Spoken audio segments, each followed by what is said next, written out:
religião, ela está violando a liberdade de consciência dos usuários.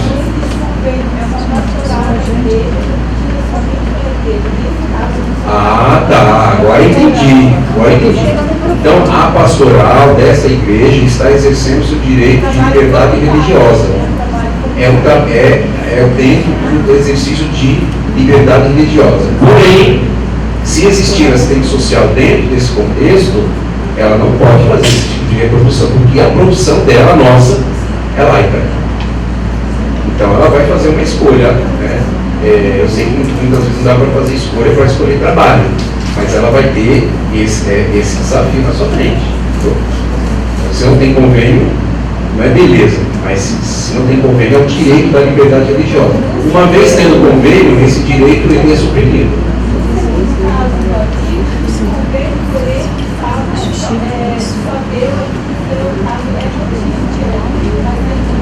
Então, isso que você citou aqui, alteração de nome, retirada de símbolo, tem tudo a ver com a manutenção da laicidade do Estado, está correto. Então, se é para ter convênio, ainda nesses limites, se é para ter convênio, precisa manter um convênio, além dos pressupostos da política, tem que prever a laicidade do Estado nesse convênio. E o profissional tem que se conectar a isso, dessa defesa. Desculpa. Do trabalho, a profissional é voluntária, né, na pastoral. Então, se a profissional é voluntária no trabalho com a pastoral e ela se anuncia como assistente social, ela tem o modelo do PRES, né? Porque se ela não tiver o modelo do PRES, ela está fazendo exercício irregular da profissão, né? Qualquer pessoa que diga que assistente social não tem PRES é exercício ilegal, precisa ser denunciado, tá? Agora, isso não é direito. Agora, é direito, tá, de qualquer pessoa ser voluntária onde quiser. Porém, isso não obriga que a gente defenda isso, nós não defendemos isso. Então, enquanto direito, ela pode fazer o que ela bem entender, do ponto de vista da sua, do próprio direito, inclusive até tem a lei do voluntariado, né? Agora, se a gente for discutir se isso é interessante para a profissão, não, muito mais ligado ao trabalho religioso, que não é um trabalho profissional. O trabalho da entidade religiosa que você traz é um trabalho religioso, ponto. Nada mais além disso. Não é um trabalho profissional. Abordar as pessoas na rua, por si só, não é um trabalho profissional. Então, não pode ser admitido como tal. Qualquer pessoa pode abordar qualquer outro na rua, em qualquer situação, sob qualquer circunstância. Então, a compreensão direta de que a abordagem de uma pastoral a pessoa em situação de rua seja um trabalho profissional é um equívoco completo. E aí, nos limites, isso tem que ser denunciado. Deixa eu só avançar aqui. Eu acho interessante você até se inscrever para o segundo bloco, né? Aí a gente continua. Eu só responder a Cida aqui, né? Que ela traz os elementos aqui, também a José trouxe, né? Que são as igrejas financiando formação, né? Como que a gente vê os impactos para isso? E olha, eu gostaria de saber, porque eu tenho as mesmas coisas. Primeiro aqui eu vou fazer uma crítica de novo com o CPSPS, sabendo e compondo ele hoje, né? Compondo ele há muitos anos, né? A gente vê nessa militância profissional, a gente sabe dos limites, mas porém, isso é uma lacuna muito séria, né? Muito séria do CPSPS, que é não estudar o perfil da profissão, não acompanhar como a profissão está se colocando na sociedade brasileira. Não basta só vir e falar que está aumentando o número de profissionais formados à distância ou formados semi-AD e está explodindo o número de profissionais no Brasil. Não adianta só falar disso. Nós temos que entender quem são essas pessoas, por que elas estão ali, por que elas estão fazendo, aliás, por que, portanto, tendo a leitura desse perfil, a gente vai se conectar às razões concretas que fazem as instituições religiosas implantarem curso de serviço social. Eu acho que a hipótese da José é uma hipótese de que está se querendo a religião fazer o mesmo que a Igreja Católica fez, ao contrário. Porque a Igreja Católica criou a profissão. Então, vamos dizer assim, os evangélicos estão querendo tomar para eles, é uma hipótese, entre aspas, tomar para eles, entre aspas, é uma hipótese. Mas pode ser também algo mais.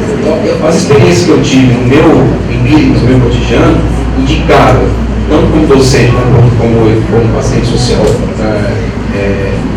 umas políticas públicas indicaram também uma outra hipótese, de que o profissional ele é formado pela instituição e o objetivo dele é levar fiéis para a igreja, no exercício profissional, fazer uma obrigação e levar fiéis para a igreja. E dar uma devolutiva para a igreja sobre, olha, eu te paguei, então eu quero que você diga como é que você está trabalhando, quantos fiéis você trouxe, ou outras coisas conectadas a isso. Então eu acho que a resposta se considera concordo. E o que a Josélia trouxe também em relação à normatização. Esse debate está muito presente no conjunto CPS-CREAS. Quais são os limites da normatização? Um desses você falou, que é o orgulhar da vida, né? que é o desenvolvimento ontológico do ser social. E a gente teve, inclusive, algumas experiências da justiça caçando algumas resoluções nossas. Então, também tem esse experimento político aí. Por outro lado, são perguntas que a gente precisa começar a fazer também para encontrar consistência nas argumentações que a gente pode ter para isso. A gente está assistindo, por exemplo, profissionais fazendo vinculação direta de sua liberdade religiosa com o exercício profissional. E será que é suficiente somente no CEPES Manifesta para isso? Porque grande bloco, né? Mais uma vez, eu não estou pegando isso como uma amostra de pesquisa, mas se você pega os comentários lá, são mais de 200 comentários. Metade dos comentários são integralmente contrários ao CEPES Manifesta. Então imagina o que essas pessoas, esses profissionais, esses colegas, reproduzem no cotidiano profissional. Então eu não tenho nenhum problema com relação a isso, em dizer de que concretas situações pelo processo ético precisa ter uma parametrização, né? Então, mínima que seja, né? Em linhas gerais que possam dar indicativos para o CREAS resolver o problema concreto. Não precisa, concordo com você, não precisa esmiuçar, porque como é que você vai esmiuçar se você dá a lei, as normas são uma fotografia do que a gente já discutiu. Então, como é que você vai esmiuçar o exercício profissional a partir do que já passou? Então, né, eu a princípio penso numa discussão para uma normatização mais nesse sentido. Tem que se debater o necessário, o que for necessário para ser avançado, mas eu, por outro lado, eu acho que não pode demorar muito. Tá? Só concluindo, nós demoramos 12 anos para baixar a resolução sobre o depoimento especial, por exemplo, que é o depoimento centrado. Foi tarde demais. Já tinha condições muito lá atrás de se baixar a resolução. E aí já poderia ter desenvolvido um outro debate e outros esforços poderiam ser criados. Mas enfim, é só um exemplo rápido que eu queria de comparação aqui. Nós vamos fazer mais um bloco. Tá?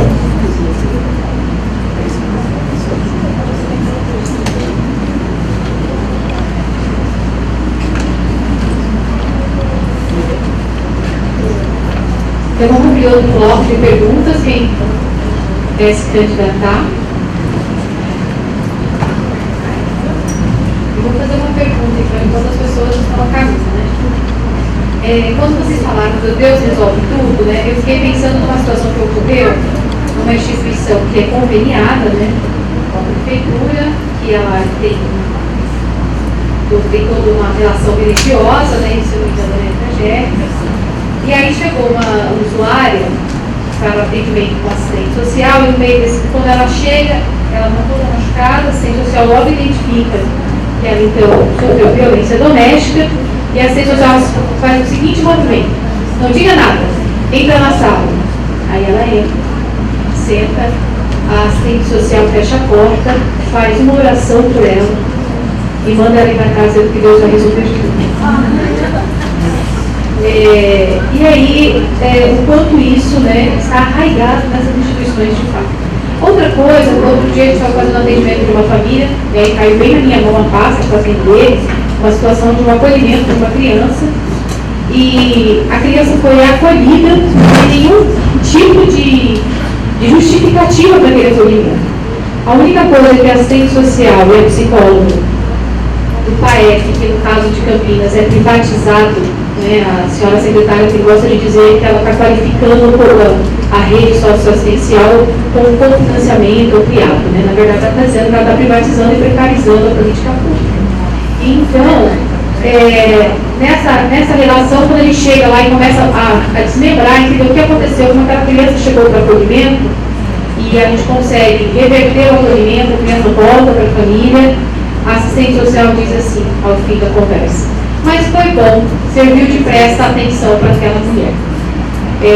Muito ligado à requisição de que essa mulher seja uma mãe perfeita, né? Que ela seja uma mãe colocada em cima de um altar com a perfeição exigida pela religião quando se fala de maternidade. Então, eu estou aqui trazendo esse questionamento desse cotidiano profissional, que a gente está falando, que acho que quando fala da pastoral aqui, que a gente fala antes, né, existe o objetivo institucional, pastoral tem o objetivo dela. Mas qual é o objetivo profissional do serviço social? Qual é o objetivo da profissão do serviço social, mesmo que dentro dessa instituição? Mesmo que, infelizmente, na relação de voluntariado, que isso significa precarização, inclusive, do trabalho do serviço social, né, nos espaços. E de acesso, né? E aí, como é que a gente consegue olhar para isso? A outra coisa, eu estou finalizando minha pergunta, como a gente pensa também, quando a gente está falando do Deus resolve tudo, das instituições conveniadas, que isso também estabelece uma relação mercantil na política pública, quando você está falando das instituições que estão esperando que o governo dê algum dinheiro ou dê algum dinheiro para que ela funcione. E aí a gente tem a questão do uso de substância psicoativa e como isso é tratado com bastante moralismo, criminalização, e as crianças são, né, de forma absurda, são acolhidas, e o discurso ele vem em volta da abstinência. A gente fez, por exemplo, quando teve toda aquela balbúrdia, toda aquela violência causada pelo Alckmin e pelo Dória na Cracolândia, a gente teve o projeto de eleição, o projeto de começo, a gente teve vários serviços fazendo ação de fiscalização. E aí a gente sempre fazia a pergunta: qual é a política aplicada? Abstinência, abstinência, abstinência, abstinência. E como fica a política de redução de danos? E o quanto isso está conectado com a moral religiosa a respeito desse tema, e também, obviamente, conectada à falsa guerra às drogas. Então, acho que fala um pouco disso quando a gente está falando do trabalho profissional.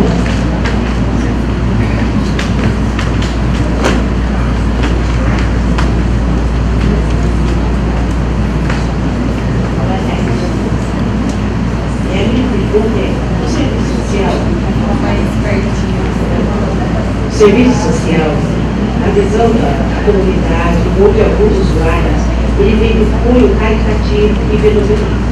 Como assistente pelas minhas observações de campo na época do estágio, eu ainda não sou atuante, eu sempre observava que todo usuário, quando ele se aproximava do assistente, ele sempre mencionava ou finalizava a frase: obrigada pela ajuda. Me ajudou muito, Deus te abençoe. E quando às vezes o supervisor iria explicar que isso não era uma ajuda, e sim o acesso à garantia de um direito, a uma transformação, a pessoa não entendia isso e às vezes não aceitava e olhava como o assistente social, tipo: você não crê em Deus? Que absurdo! Então é difícil também do próprio profissional passar essa outra visão, que não é uma caridade, que não é uma benevolência e que não é uma ajuda, porque isso está tudo bem do próprio contexto histórico do serviço social e como isso ainda está enraizado na população do todo. Essa é a minha perspectiva. Kátia.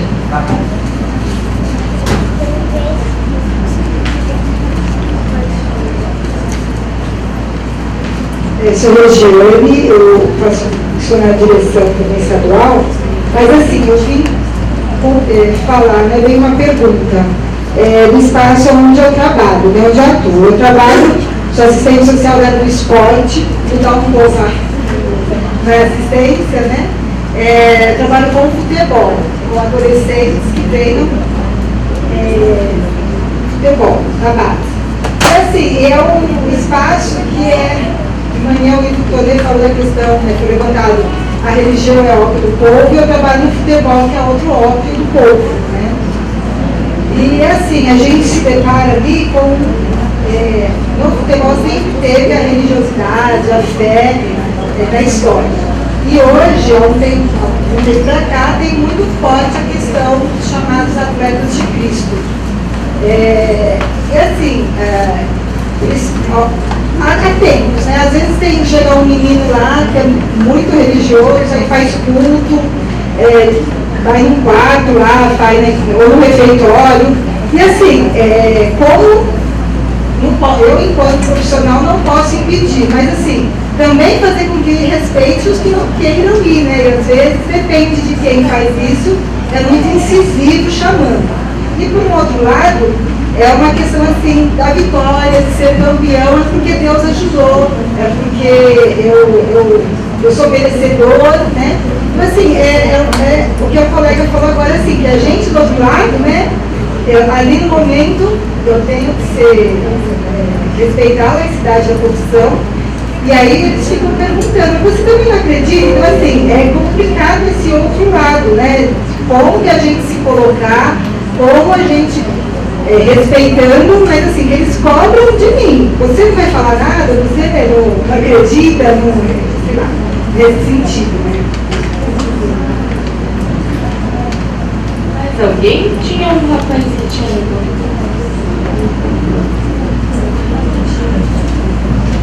uma pergunta?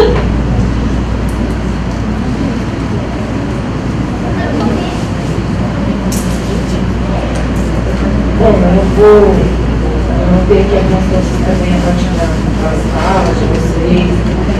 Pensei aqui também, cotidiano, no qual também a gente estou inserida como assistente social, né?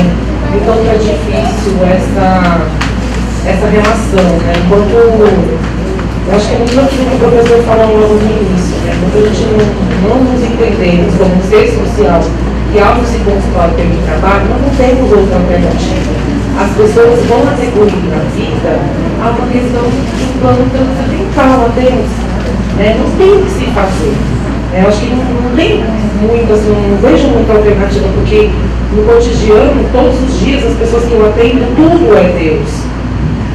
E muitas vezes eu falo, nossa, mas não tem nada que você protagoniza, e às vezes eu me coloco assim, mas eu não tenho essa fé, e às vezes eu sofro o preconceito deles também. A minha humanidade também é agredida, porque meu ateísmo também não é respeitado pelos meus próprios usuários. Entende? Então, essa relação alienada e estranhada que nós temos, né, nessa sociabilidade, ela precisa ser superada. E aí os outros problemas também serão superados, como a questão de transformar uma questão de saúde pública em problema espiritual, que é a questão do uso de drogas. Como assim, gente? E as pessoas acreditam nisso. E esses dias na sala de aula, uma aluna, que é evangélica, inclusive, né? Ela disse que tinha uma pessoa, né, que o pai dela é pastor, ela é uma senhora, assim, tem muitos anos de religião, eu tenho um respeito por ela, acho que ela conseguiu fazer até alguns avanços.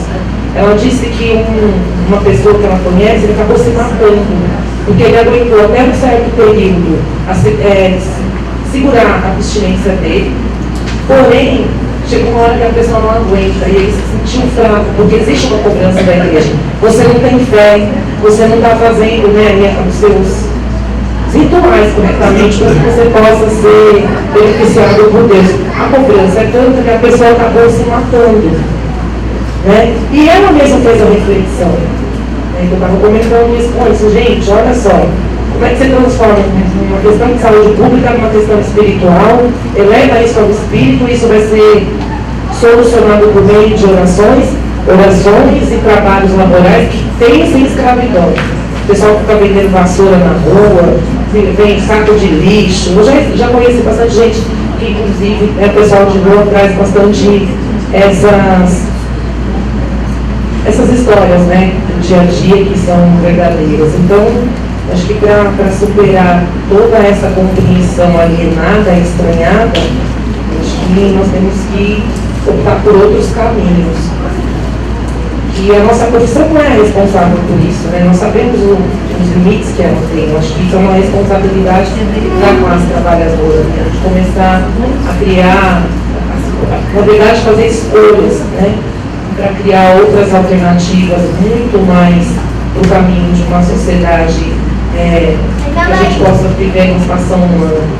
Não dá para viver valorando aquilo que historicamente já se esgotou. Eu acho que é importante destacar isso, né? E às vezes é uma crítica à nossa profissão. Eu acho que às vezes o fato do próprio serviço social não existir, às vezes também impede algumas coisas. Se não tiver a nossa profissão lá para segurar e controlar, então quem que segura tudo isso aqui?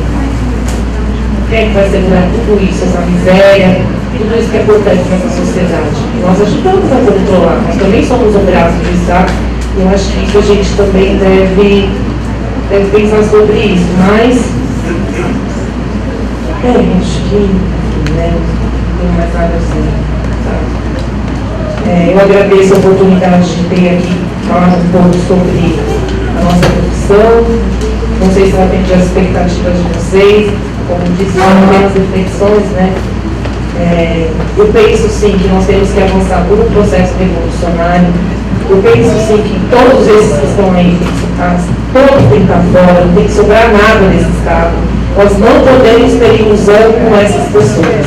Nós não podemos ter ilusão com o Estado do governo, porque na hora que a arma bater, vai bater na nossa cabeça sem dó, gente.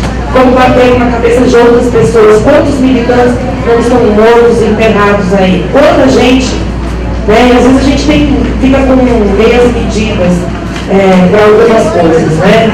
Acreditando que a burguesia vai ter piedade da gente. A burguesia não tem piedade do Lula, né? O Lula mesmo disse que ele nunca teve um governo desse país que tanto enriqueceu a burguesia quanto ele.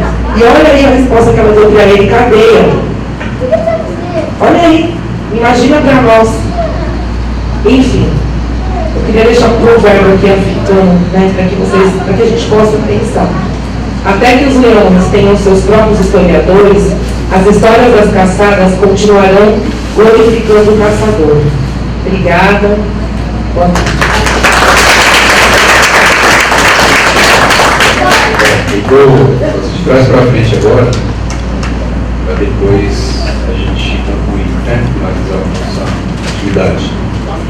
A Regiane trouxe aqui, então, um comentário, né, sobre a vivência que ela tem e as expressões ali de liberdade. Eu estou chamando aqui de liberdade de consciência, de liberdade religiosa, mas eu lembrei, quando ela estava falando, quando o Neymar foi campeão, não sei do quê, não sei qual time, aí ele colocou uma faixa na cabeça 100% Jesus. Ficou com aquela faixa o tempo todo. Dormiu com ela, né? Agora, quando um atleta, aqui no Brasil dificilmente acontece, né? Mais na Europa e alguns outros lugares eu já vi. Quando um atleta vai fazer um gol, vai fazer um movimento político, ele é extremamente criticado. Então, você ser atleta de Cristo, pode. Para você ser um atleta com consciência e expressão política, não pode. Então, os atletas como Reinaldo, na década de 80, o próprio Sócrates, né, ela não falou, mas ela trabalha no Corinthians, né? Sócrates, quando fazia gol, ele fazia esse movimento, o Reinaldo também, que era o movimento dos Panteras Negras, né? Movimento de resistência do movimento negro comunista nos Estados Unidos, né? E foram criticados duramente por isso. Agora, a expressão da religiosidade vinculado à conquista meritocrática do futebol, está tranquilo. E faz sentido do ponto de vista burguês, né? Faz todo sentido. E, na verdade, aí do ponto de vista cultural, acho que dá para a gente debater isso também em um desdobramento de outra oportunidade, porque isso faz com que até o desafio que a gente tem com o serviço social no desporto, né? À medida que a gente fica o tempo todo discutindo sobre a importância da exploração, de criticar a exploração dos jovens, que são esportistas e tudo mais, e aí no momento final, que é o momento da glória, tudo é atribuído a Deus, tudo é atribuído à divindade. Nada contra as pessoas acharem ou acreditarem de que aquela conquista X ou Y está atribuída pode estar atribuída a uma divindade. Mas o que a gente vê é que aqui tem polarizações que são oprimidas, tem expressões que são oprimidas e tem expressões que não são, e as que não são as que têm a ver com a manutenção da moralidade burguesa, né? E que está incluída essa questão da religiosidade. A Kátia trouxe uma situação muito, muito interessante, que é o que a gente, como assistente social, vivencia quase todo dia. A gente termina um atendimento com um determinado êxito, um atendimento, ou a gente conseguiu atender, conseguiu passar a informação que a pessoa queria, ou conseguiu promover um acesso que a pessoa precisava, e a pessoa fica eternamente grata a gente e atribui isso de uma forma bastante intensa no que se refere, né, à questão religiosa. Né? Então, e aí a gente ouve, né? Muito obrigado, Deus te ajude, você é um anjo que apareceu na minha vida e tudo mais, na verdade, como que a gente lida, a Kátia trouxe isso, né? Como lidar com isso, né? Como que a gente dialoga com os usuários em relação a isso, né? Eu fico pensando o seguinte, tem uma brincadeira que é um meme, né, que circula de vez em quando, que faz uma brincadeira entre o Marx e Jesus, né? Então, quando vai se falar de caridade para uma pessoa reacionária, ela vai virar para a gente e vai falar assim, não, quando se vai falar de defesa de direitos para uma pessoa reacionária, ela vai falar assim para a gente: você está defendendo esse vagabundo, leva para sua casa, divide o seu salário com ela. E aí o meme diz o seguinte, mas o meme, embora uma brincadeira, ele está trazendo uma verdade. Quem defendeu isso, quem defendeu a repartição de riqueza, quem defendeu levar o samaritano para levar para casa, se portar como samaritano, foi Jesus, não foi Marx. Certo? Marx defende que toda a riqueza produzida pela classe trabalhadora seja dividida para a classe trabalhadora, seja usufruída, não dividida, seja usufruída para a classe trabalhadora. E é muito diferente. Nesse espaço para Marx não há caridade. Aí a gente não vamos fazer essa discussão com os usuários, não é pertinente. Mas a gente pode, na minha opinião, dialogar com o ato de carinho que o usuário faz com relação a gente. Porque, embora ali ele está expressando a liberdade de consciência dele, ou dela, não deixa de ser um ato de agradecimento, um ato de carinho, um ato de afeto, um ato de vínculo, de respeito. E eu, na minha opinião, faço dizer obrigado, muito obrigado. Ponto. Não precisa, né? Não precisa trazer, olha, o que você está falando? Tem a ver com caridade, isso aqui não é caridade, não é um momento ali, você pode até dizer, mas aí a gente vai dizer isso numa discussão mais coletiva. Vamos trazer o usuário para fazer uma discussão, por exemplo, da opressão das mulheres e a relação da caridade com isso. Né? Vamos fazer com os usuários para discutir Bolsa Família em relação à caridade. Aí você vai poder fazer discussão da caridade. Mas no atendimento individual privado, acaba que não faz conexão para que tenha um entendimento.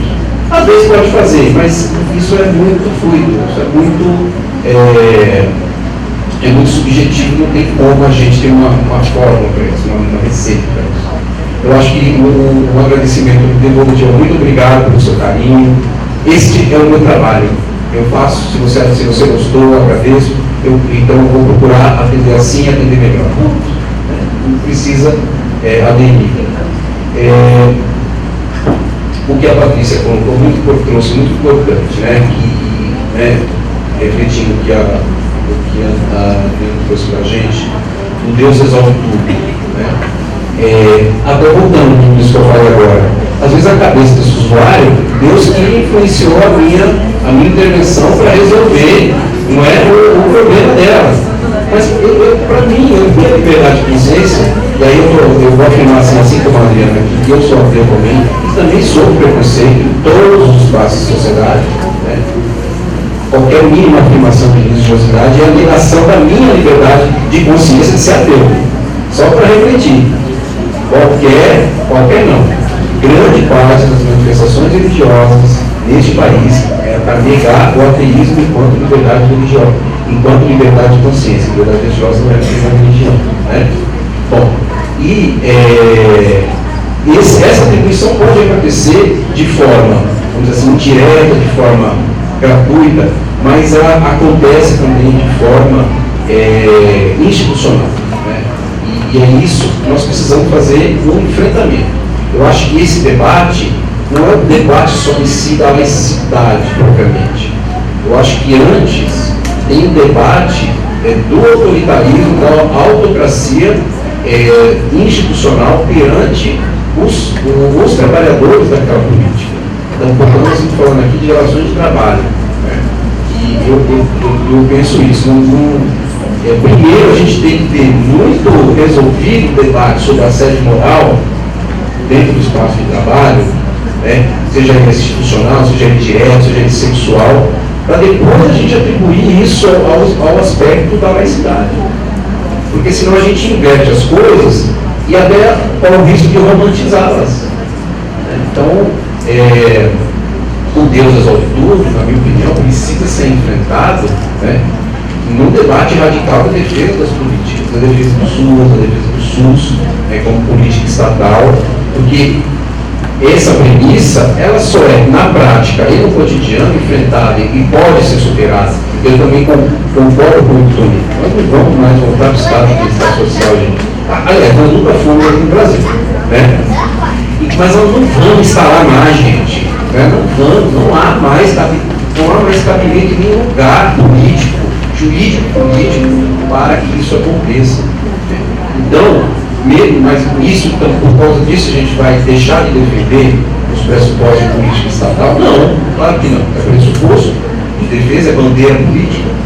Então, na defesa, a gente precisa enfrentar isso.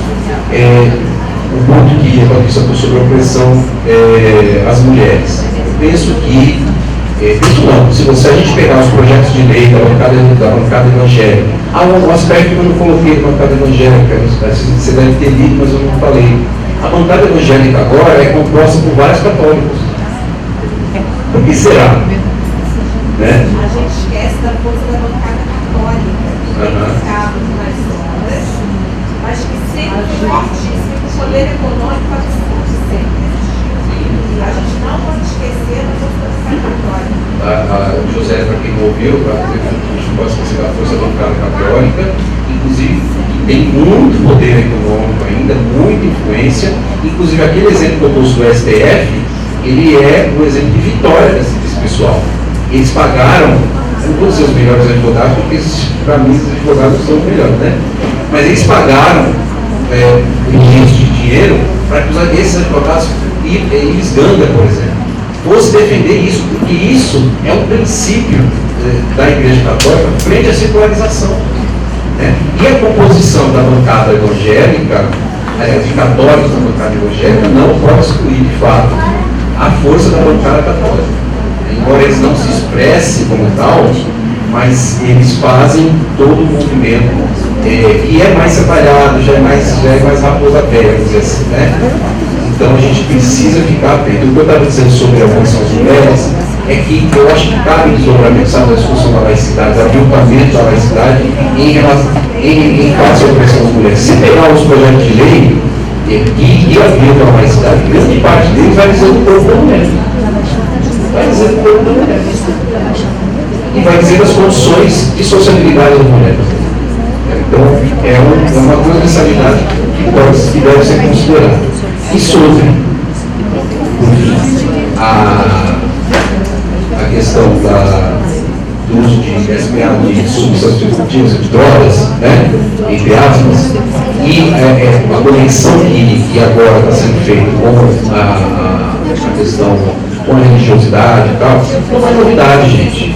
Né? Se vocês assistem um filme estadunidense que vai falar de uso de droga, a pessoa que, eu estou livre de drogas, ela vai fazer a fala dos 12 passos.